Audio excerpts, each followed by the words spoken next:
Before I go into today's video, there is actually something very serious and important that I do need to address. And I do appreciate you allowing me the opportunity to address this issue. DSP, the streak ended at 73. You messed up, dude. You messed up. You put a $10 tip on when you only got $1. You went from $11 to $21. You should have gone from $11 to $12, and you wouldn't have made enough tips to go over that 100. And don't come at me. Don't come at me with, oh, of course we would have. You'll never know, because time has moved on, sir. You sit on a love seat of lies. Of lies. The streak is over at 73. Shout out Snort Banal. Shout out LSB. Shout out Summer Julius Cruz. Shout out Almighty D. Shout out Memology 101. And of course, shout out to the almighty Tevin. Now onto the scheduled video. Hi everyone, it's Az here from HeelvsBabyface. I think I said Almighty D. I just meant Mighty D. I must have had Tevin already in my brain. Okay, let's get into the topic of conversation for today. And this, folks, is an absolute doozy. This is a tale which I am never ever going to get sick of hearing, about how a company gets woke and goes be-roke. And it's happening to Kickstarter. And if you've seen the Joker, and I'm not ruining anything for you, you've probably seen the meme anyway, of you get what you deserve. And they are getting all of that. I have no sympathy whatsoever for this company. They made their bed, they can bloody well lie in it as far as I'm concerned. So, just a quick bit of backstory before we get into the nooks and crannies of it all. But only a few years ago, if you were discussing crowdfunding, then you wouldn't say crowdfunding per se. You'd most likely say Kickstarter. Because Kickstarter was the biggest crowdfunding platform and pretty much positioned itself as the only gig in town if you wanted to make good money on your idea, your project, whatever it may be. So instead of saying, oh, I'm off to check out the crowdfunding things, you say, I'm off to check out the Kickstarters. It had got itself that brand within itself. But about, I'd say 2 years ago, possibly 3, 2017, 2018-ish, it all kind of decidedly fell apart. And why did it fall apart? Because Kickstarter, who are literally just acting as a platform, a host in essence, for people to put on their projects, to tout their wares, while they took a little slice of the pie for themselves, for allowing them the platform to do it on, decided to get political. And so if you wanted to put a Kickstarter campaign up, then you would have to be vetted. And if the vetting process, they didn't like who you were, then you were rejected from said platform. And when I say don't like who you were, essentially disagreed with your politics.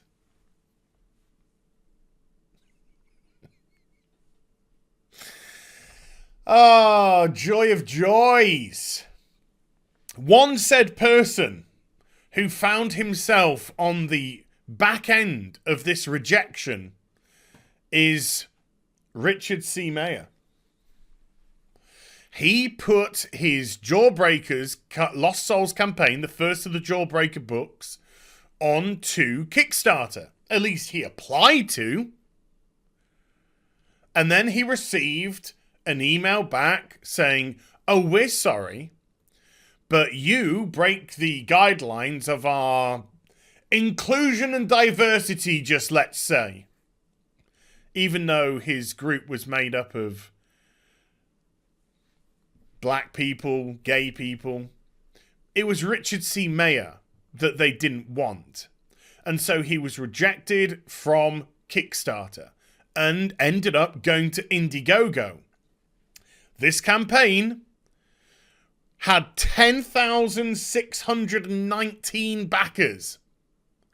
And it raised $404,000.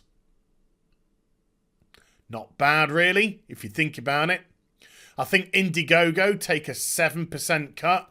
Let's say Kickstarter takes something similar. It's not a bad chunk of cheese. 30-something thousand dollars just for allowing somebody to sell a comic. A modern-day G.I. Joe comic where they go and fight a big gorilla. I've got 2 copies of it. First print, second print. Myself. I supported and backed this campaign. Quickly logs out of Indiegogo. So, this has a knock-on effect. Because, as Gary from Nerdrotic would say, it's the silent customer that you don't know that you miss. Because not only did Richard C. Mayer move to another platform, make a great bit of money which could have gone into Kickstarter's funds, and from what I can gather, Kickstarter only made profit of around $1.5 million anyway, not much at all. Suddenly, things like 35,000, 36,000 become decent chunks of change if multiple projects like this go up. You just need 3 projects and it's 100,000. A 15th of your profits of the year. But customers who would have gone and backed this on Kickstarter came here. And, as tends to be the case, once you shift platforms, you stay on said platform. I used to back Kickstarters. I don't back Kickstarters anymore. The last Kickstarter I backed was either, I think, the Dark Souls board game.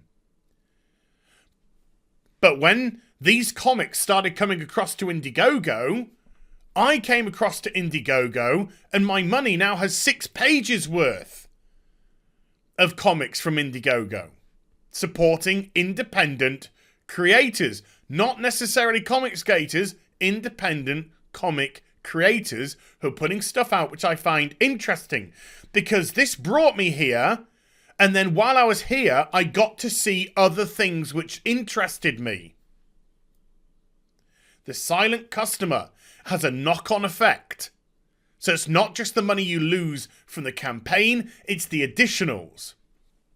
Then we have Ethan Van Sciver and Cyberfrog Bloodhoney. Now, I reached out to Ethan and asked him a couple of questions as regards to this. And Ethan said that he was aware that Kickstarter had become an unfriendly platform for people, essentially, who were Trump supporters. Because they were getting branded ists, isms, and phobes because the far left are full of crazy mentalists. So he didn't even apply to go on to Kickstarter. He just went straight to Indiegogo. Bypassed it completely. Douche. This is his first campaign. I think this is the first 30 days of Cyberfrog Bloodhoney. $538,000. People even attempted to bootleg and recreate the campaign on Kickstarter to cause some trouble. Failed miserably. People start to say, oh, Indiegogo, it's a refuge for these people. No, Indiegogo wasn't a refuge. Indiegogo became the place that you needed to be. Because that's where the customers were. That's where the money was. The money wasn't in Kickstarter because Kickstarter were gatekeeping people. Since then, Cyberfrog went on to make $1.1 million on Indiegogo. And Cyberfrog Wrecked Planet, the sequel to it, less than 60 days, with 3 days left to go of the campaign for 60 days before it goes into demand, has already got $740,000. Take 7% of that.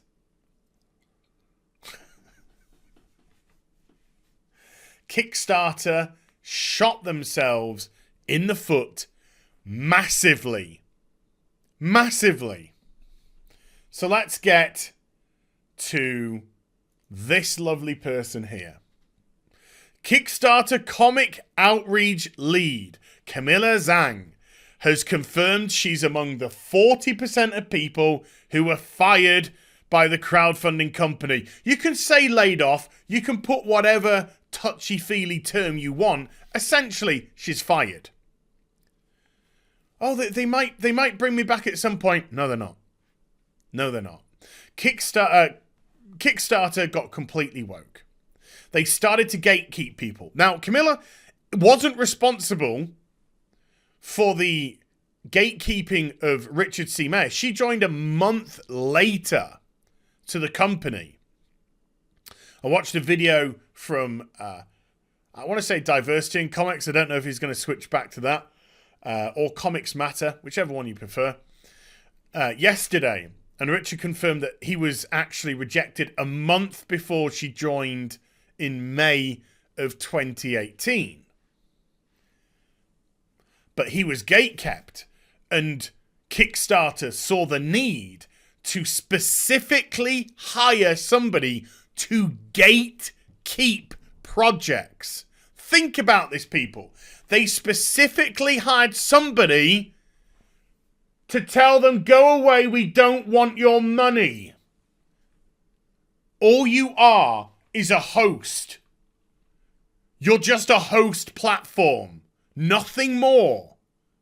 You allow somebody else, like a Indiegogo, to come along.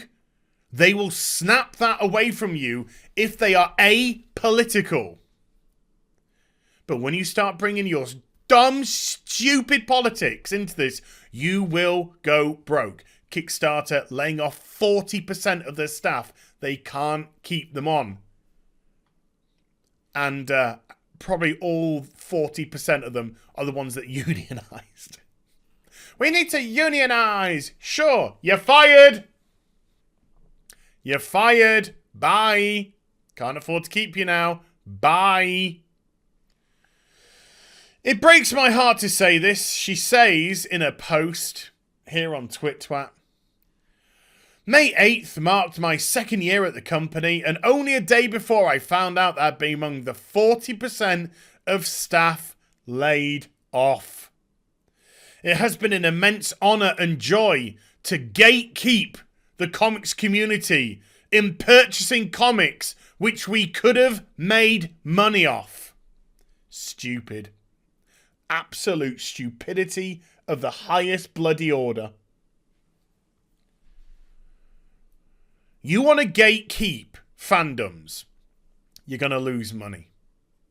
You want to be divisive in your fandoms, as we've seen from Doctor Who, Star Trek, Star Wars, video games, Battlefield 5, The Last of Us Part 2. You will lose huge chunks of your audience, and there is only one person to blame.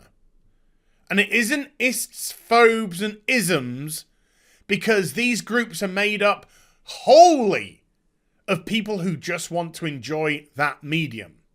The blame will always lie at the feet of the person who made the decision to do so. You get what you deserve. Kickstarter. I could not see them around in a few years. Easily. Easily. Indiegogo. They're not laying anyone off. Why is that? Why is that? Who knows? It's a mystery. I guess we'll never find out. Hope you enjoyed the vid. If you did, do give it a thumbs up and also subscribe to the channel. Follow me on social media and YouTube for live streaming. I'll be back at 6 p.m. UK time, probably really soon, with some bagging, boarding, and streaming with Gary from Nerdrotic. Until then, you take care. Bye for now.